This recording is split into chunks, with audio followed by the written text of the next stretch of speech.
The next area I traveled to is perched high above Cusco, a rugged outcrop of limestone. From a distance, you could be deceived into believing that there's nothing to find here. But as you move closer to this bedrock extrusion, you begin to see signs of intelligent design.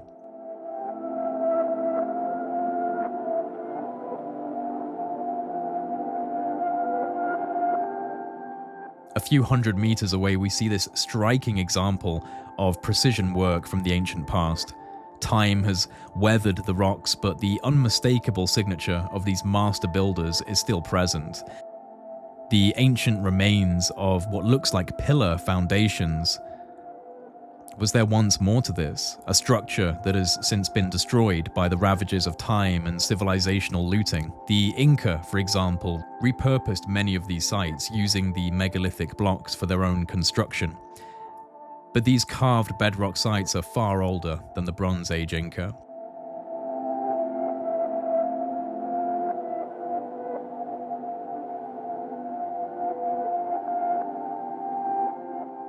As we draw closer to our destination, we will begin to see even stranger examples of large-scale, highly precise bedrock cutting and the manipulation of stone in ways that we still cannot fully explain. As we move closer to the main outcrop of limestone in this area, we begin to see more signs of ancient work. Niches and steps cut into the stone, slowly eroding back into the bedrock, but still visible once you get close enough. And as we make our way around the site, we come across a remarkable piece of evidence for a level of stonework that once again calls into question the toolkit that was used to excavate it.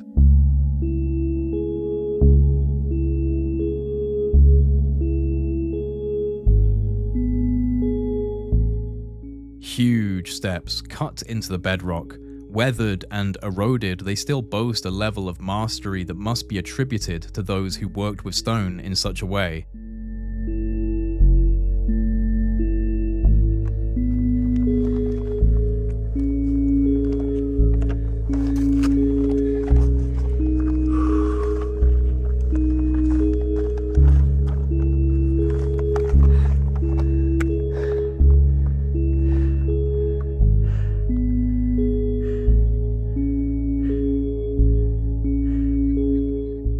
On one side of these giant steps, we see extreme levels of erosion, very similar in style to what we see in Egypt on the famous melted stairs, which some have attributed to the accidental spilling of an acidic solution due to the fluid-like pattern of erosion on display.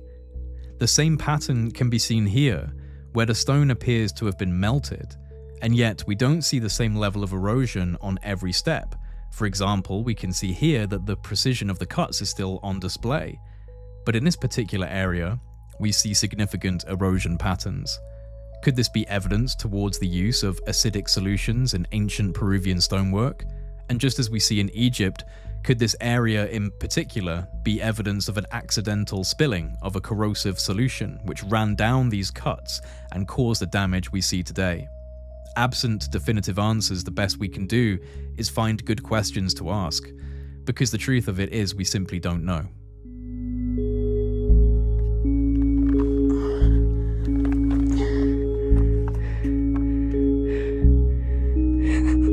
This is crazy.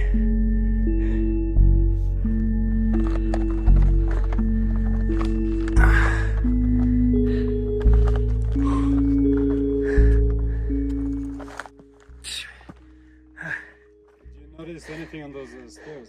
Well, some of them look almost melted. Yeah, that's what, the erosion in the middle. You know, it doesn't really make sense to carve steps on eroded stone. Right? It's like the erosion came Afterwards, yeah. So if that's the case, how long does it take to erode like this? It is weird. That's what I thought when I was coming up. I noticed the erosion. Yeah, erosion is a pretty slow process, so I would be surprised if that was done in only 600 years since the Incas.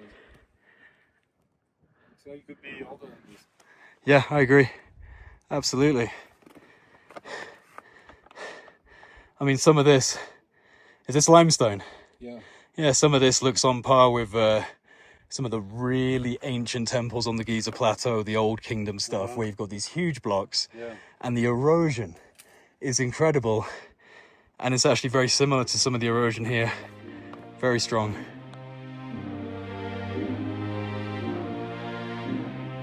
Following on from the giant stairs, making our way around the perimeter of this rocky outcrop, I arrive at the site that I came here to see.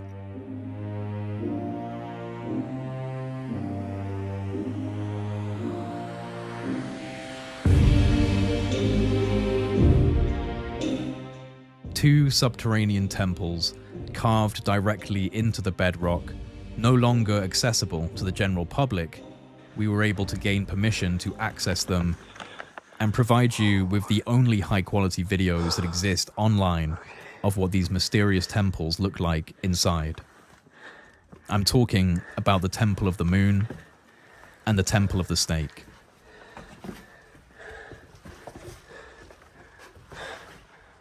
Wow.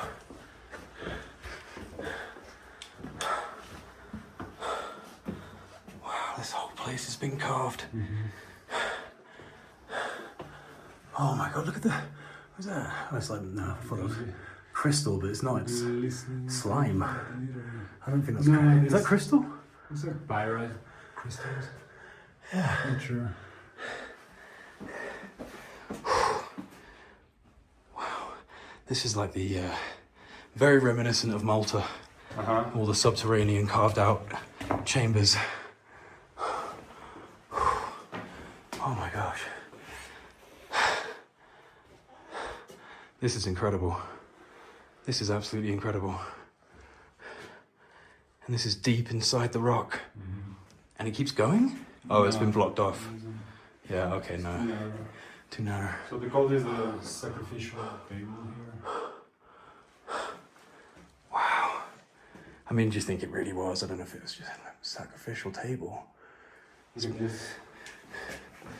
Wow. Whoa. Feel this like air coming out. Yeah. Oh my god, yeah. Can you get a light down there? Okay, so this keeps going down. This keeps going down, doesn't it? Wow. Okay, this is nuts. This is nuts. You see the snake here? Yeah, and it's all smooth. Look at this. This is like the barber caves as well. It's all been smoothed out. And the snake, yeah. Wow, this is absolutely incredible. Absolutely incredible.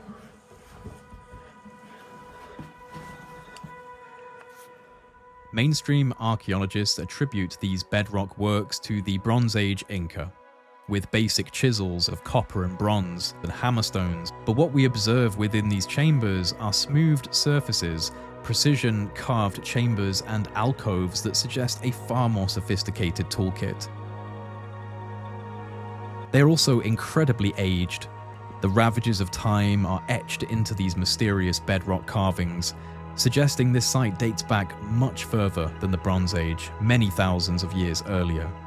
I could not help but notice striking similarities between these bedrock temples and those that I documented across the island of Malta in the Mediterranean, especially in the Hypogeum, a similarly carved subterranean temple that even conventional archaeology dates back over 5,000 years into prehistory. The same is likely true of these temple sites in the bedrock of Cusco. With their true purpose and origin obscured from historical reference, these sites are often attributed to the practice of ritualistic sacrifice and lunar worship. Stone slabs and channels cut into the rock are certainly indicative of a sacrificial chamber, but we don't know for certain, nor can we be truly definitive with the age of these sacred spaces. The Temple of the Snake takes its name from the serpent that you find etched into the entranceway, guiding you through the stone gate. The serpent is a common theme across megalithic ancient Peru. In many of the sites you will find snake-like patterns, channels and grooves cut smoothly into stone with meticulous precision and attention to detail. Here the snake is a message to those who enter the old, sacred halls that it guards, to tread with care and respect for those who carved out these places in such distant times, now lost to memory and forgotten by history.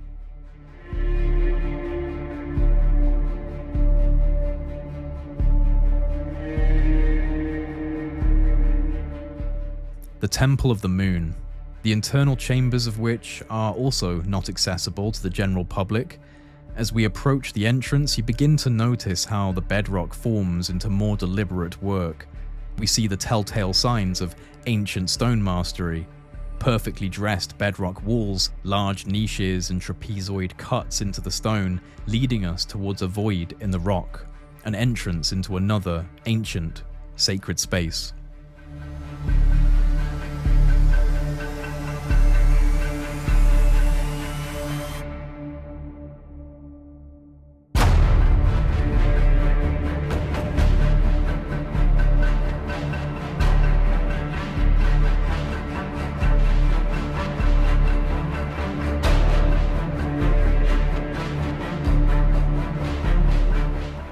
Its true purpose is lost to modern memory.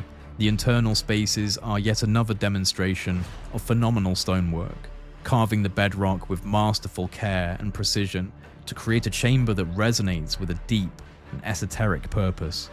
It is extremely likely that these temple sites that are no longer accessible to the public are in fact far older than the Bronze Age. They are weathered and aged to a degree that suggests an origin within deep antiquity.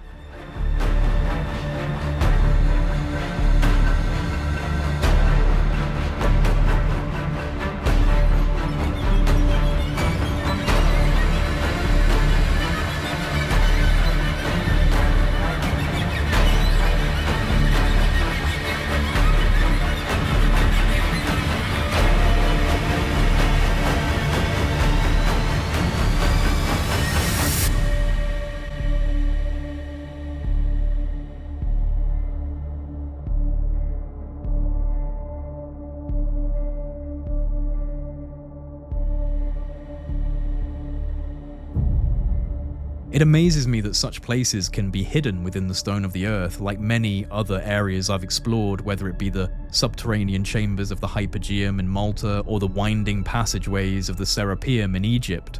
We see a pattern of subterranean infrastructure. We see a pattern of precision stonework that goes beyond the means of the simple toolkit we assign to the Neolithic and Bronze Age periods.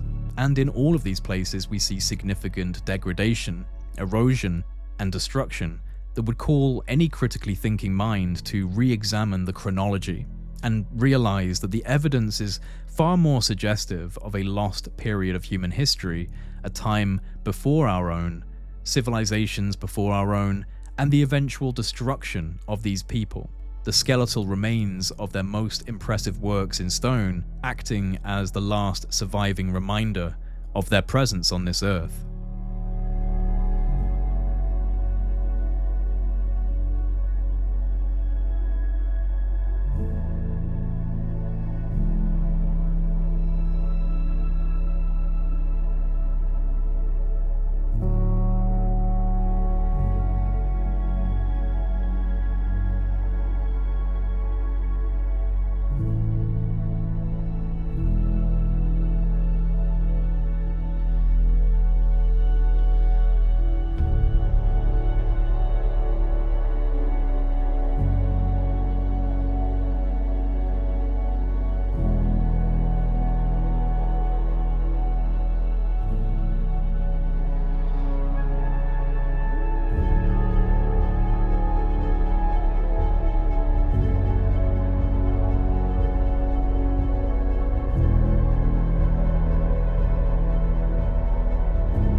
In this new episode of Ancient Technologies, I'm going to be showing you the only high-quality videos that exist of going inside two incredibly ancient temples that are hidden within the bedrock outcrops high up in the mountains of Cusco in Peru.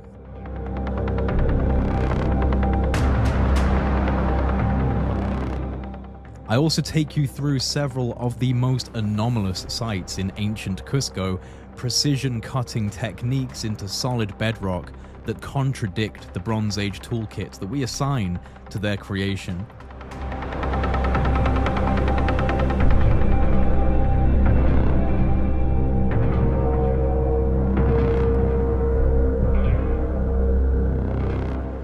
evidence of novel methods of softening and manipulating stone in ways that we can't explain, the signatures of mechanical drilling into bedrock, all the signs of a bygone era lost to history and now spoken of only in the preserved legends and oral traditions of the indigenous people.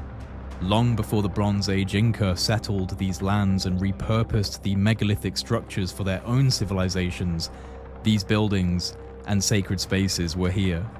This is ancient Peru like you have never seen it before.